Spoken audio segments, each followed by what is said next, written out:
პედოფილები ცავსია მთელი ესე იგი ევრობიუროკრატია. ირაკლი ზარქუა ახალი სკანდალური განცხადებით სისხლის სამართლის უმძიმეს ქმედებაში პრაქტიკულად დასავლური სამყაროს სრულ პოლიტიკურ სპექტრს ადანაშაულებს.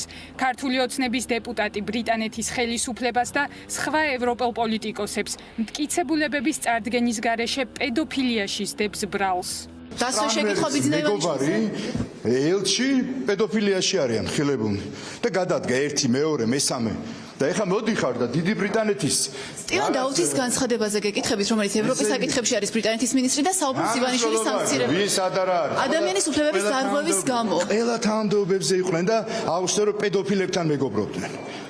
ამ ცილის მწამებლურ განცხადებას წინ უძღოდა ივანიშვილის შესაძლო დასანქცირებასთან დაკავშირებით დასმული კითხვა.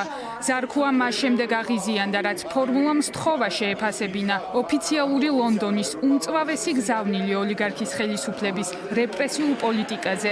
გაერთიანებული სამეფოს სახელმწიფო მინისტრმა ღიად გააკრიტიკა საქართველოს ხელისუფლება და მოურიდებლად თქვა, რომ ბოლო წლებში მიღებული კანონმდებლობა განსხვავებული აზრის ჩახშობისკენაა მიმართული. იქნება თუ არა სანქციების ახალი ტალღა ოცნების მაღალჩინოსნების წინააღმდეგ. ამაზე ლონდონი წინასწარ განცხადებების გაკეთებას ერიდება. ბოლო წლებში საქართველოს მთავრობის მიერ შემოღებული კანონმდებლობა განაგრძობს არასამთავრობო ორგანიზაციების, ოპოზიციის ლიდერებისა და დამოუკიდებელი ხმების მიზანში ამოღებას. ჩვენ ყურადღებით ვაკვირდებით მოვლენების განვითარებას და თანამშრომლობთ საერთაშორისო პარტნიორებთან.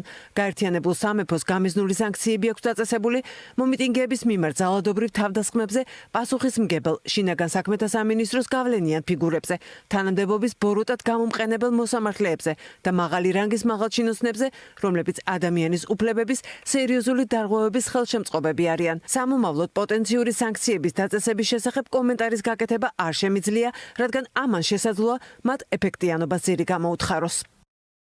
ფაქტია, რომ ბრიტანეთის მინისტრს არ გამოურიცხავს სასანქციო პოლიტიკის გატარება ოცნების რეპრესიების შესაჩერებლად. გზავნილში მკაფიოა მინიშნება, რომ გაერთიანებულმა სამეფომ ეს მექანიზმი ერთხელ უკვე აამოქმედა, როცა მიზნობრივი სანქციები საქართველოს ხელისუფლების მაღალჩინოსნებს დაუწესა. ოცნებაში ირწმუნებიან, რომ ივანიშვილის დასანქცირება არაფერს შეცვლის, არადა გავრცელებული ცნობებით ოლიგარქის აქტივების უდიდესი ნაწილი სწორედ ბრიტანეთშია გადამალული.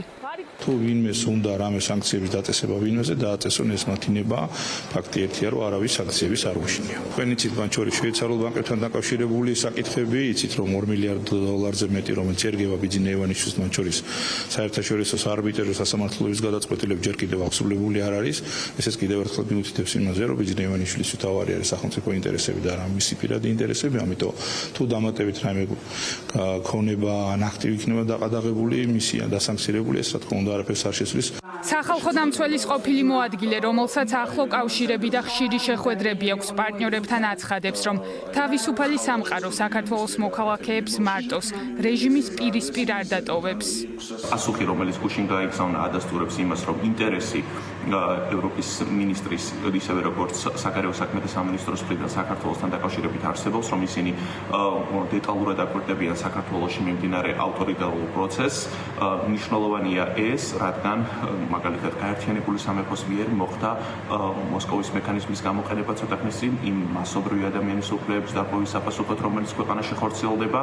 ოფშორებში გადამალული ქონების დიდი ნაწილი და სხვა მილიონობით აქტივი რისი დაკარგვაც ივანიშვილს აშინებს, გავრცელებული ცნობით სწორედ ბრიტანეთის ტერიტორიაზეა. ოპოზიციის განცხადებით ესაა ერთ-ერთი მთავარი მიზეზი, რატომაც ოფიციალური ლონდონის მწვავე განცხადებები ოლიგარქს განსაკუთრებულად აფრთხობს.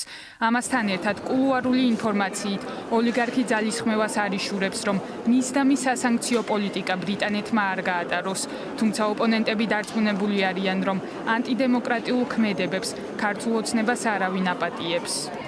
ბიძინა ივანიშვილს ისევე როგორც სხვა რუს ოლიგარქებს ყველაზე მეტად შეერთებულ შტატებთან ერთად ალბათ პარალელში გაერთიანებული სამეფოს სანქციების ეშინიათ, იმიტომ რომ დიდძალი აქტივები აქვთ როგორც ბრიტანეთში, ასევე ოფშორებში, ვირჯინიის კუნძულებზე და ასე შემდეგ და მთლიანობაში, როდესაც ბრიტანეთიდან ხარ სანქცირებული, ძალიან რთულია ბიზნესი აწარმოო სხვა პოტენციურ პარტნიორებთან სოფლიოს ნებისმიერი კუთხიდან.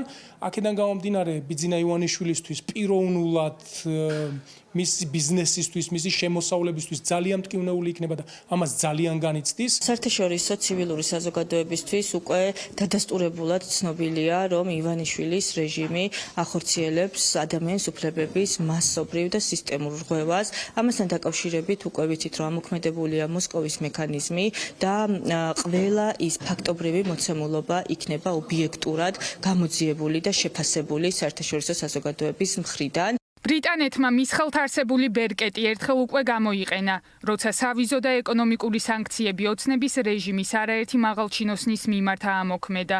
მათ შორის სანქციების ქვეშ მოქალაქეების უფლებების შელახვისთვის შინაგან საქმეთა სამინისტროს წარმომადგენლები, მოსამართლეები და პარტიის წევრები მოხვდნენ.